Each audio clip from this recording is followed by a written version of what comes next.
اعوذ باللہ من الشیطان الرجیم بسم اللہ الرحمن الرحیم۔ اللہ تعالیٰ آپ کو خوش رکھے، آپ کو دنیا اور دین کی نعمتوں سے مالا مال فرمائے، آپ کو عربی زبان کا ذوق و شوق عطا فرمائے، آپ کو عربی زبان کے اندر مٹھاس اور چاشنی اور پیار اور محبت محسوس کرنے کی سعادت عطا فرمائے۔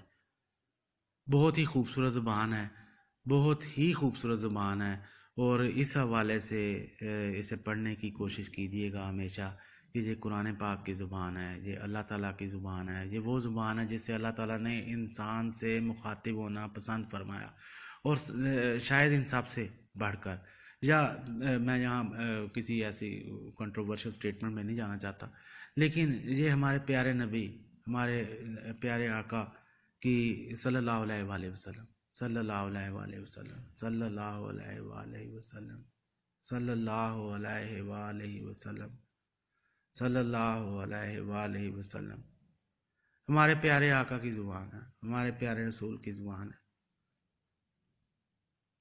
اس سے بڑھ کر ہمارے لیے عربی میں اور کیا دلچسپی اٹریکشن ہو سکتی ہے۔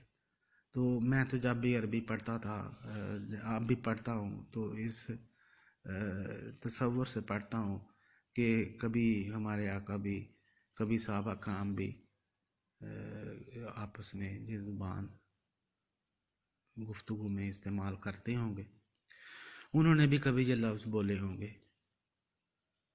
تو محبت سے سیکھنے کی کوشش کریں، محبت سے۔ میں پچھلے سبق کے پچھلے حصے کا کچھ ذکر کرنا چاہتا ہوں۔ ماضی معروف غائب کے 6 صیغے ان کا ذکر تھا، تو ضربا، ضربا، ضربو، ضربت، ضربتا، ضربنا، یہ اس طرح ہم نے اس کو پڑھا تھا۔ تو اس کی انڈرسٹینڈنگ ابھی شروع میں تو آپ اس طرح ہی کر رہے ہیں کہ ضربا کا مطلب ہے اسے ایک مرد نے مارا، صیغہ واحد مذکر غائب۔ ضربا کا مطلب ان 2 مردوں نے مارا، صیغہ تثنیہ مذکر غائب۔ ضربو، ان سب مردوں نے مارا، صیغہ جمع مذکر غائب۔ ضربت، اس ایک عورت نے مارا، صیغہ واحد مذکر واحد مؤنث غائب۔ ضربتا، ان 2 عورتوں نے مارا، صیغہ تثنیہ مؤنث غائب۔ ضربنا، ان سب عورتوں نے مارا، صیغہ جمع مؤنث غائب۔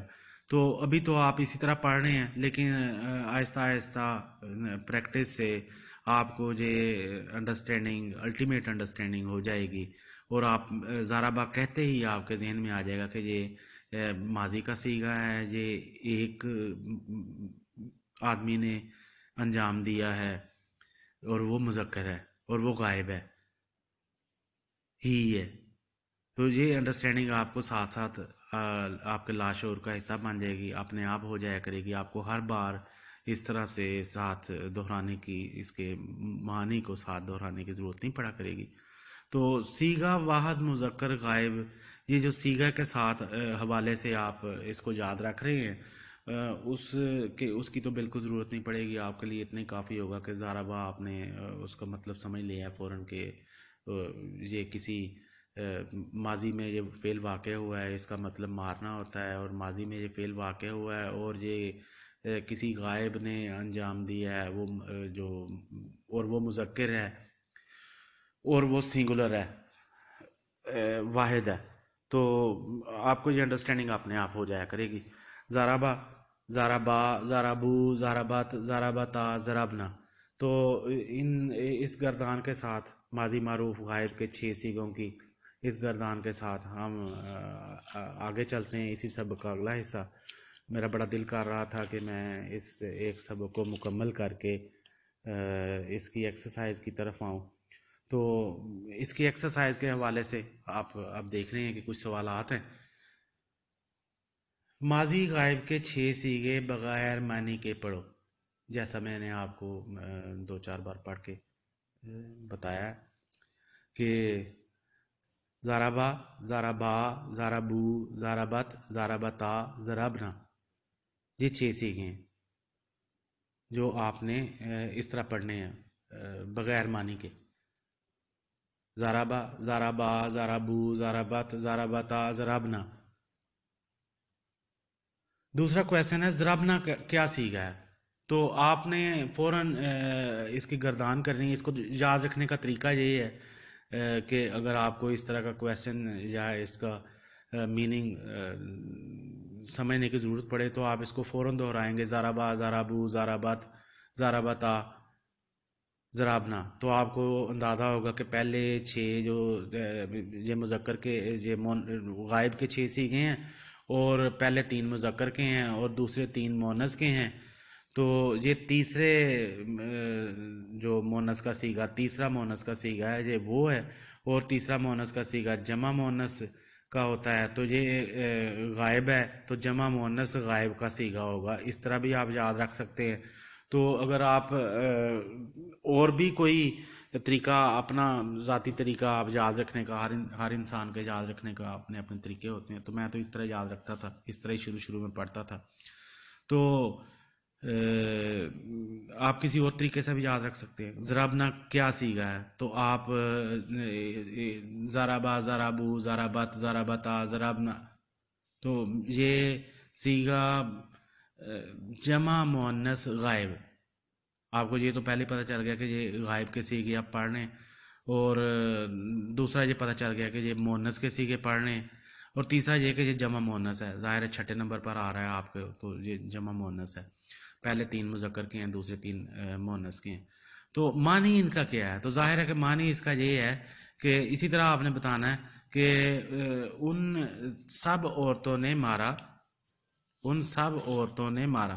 جی تھابی صاحب نے یہی اس کا مطلب لکھا ہوا ہے، ان سب عورتوں نے مارا ضربنا. تو سیگا بھی آپ نے بتا دیا اور معنی بھی بتا دیا. آگے تیسرا کویشچن ہے اس ایک عورت نے مارا، اس کی عربی بتاؤ. تو آپ کو یہ پتہ لگا کہ اس ایک عورت نے مارا، اس کا مطلب ہے کہ یہ غائب کا سیگا ہے. اس کا ذکر کیا گیا ہے، اس میں اس کا ذکر کیا گیا ہے، تو اس کا مطلب ہے یہ غائب کا سیگا ہے. اور ایک عورت نے مارا تو یہ واحد کا سیگا ہے. اور عورت کے حوالے سے آپ نے یہ اندازہ لگا لیا کہ یہ ظاہر ہے مونس کا سیگا ہوگا. تو آپ نے گردان پڑھی، مارا، مارا، مارنا، زارابا. یہ بھی آپ کو پتہ ہے کہ یہ لفظ مارنا جو ہے اس کا مطلب زارابا ہوتا ہے عربی میں. تو آپ نے اس کی گردان پڑھی، زارابا، زارابا، زارابو، زارابت. تو یہاں آ کے آپ رک گئے کہ یہ مونس کا سیگا شروع ہو رہا ہے اور یہ ہے بھی واحد مونس کا سیگا. تو لفظ بھی جو زارابا ہے اس کا مطلب مارنا ہوتا ہے. تو آپ یہاں آ کر رک گئے. تو آپ کو یہ پتہ چلا کہ زارابت اس کا مطلب ہے زارابت. اس ایک عورت نے مارا، اس کا مطلب ہے زارابت.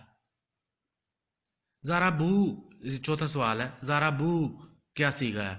تو زارابو، واو اور الف، اس کی جنرل انڈرسٹینڈنگ یہ ہے کہ یہ جمع کا سیگا ہے. جہاں کہیں بھی واو اور الف آئے آخر میں، کسی ثلاثی مجرد کے آخر میں واو اور الف آئے تو اس کی جنرل انڈرسٹینڈنگ یہی ہوگی کہ یہ جمع کا سیگا ہے.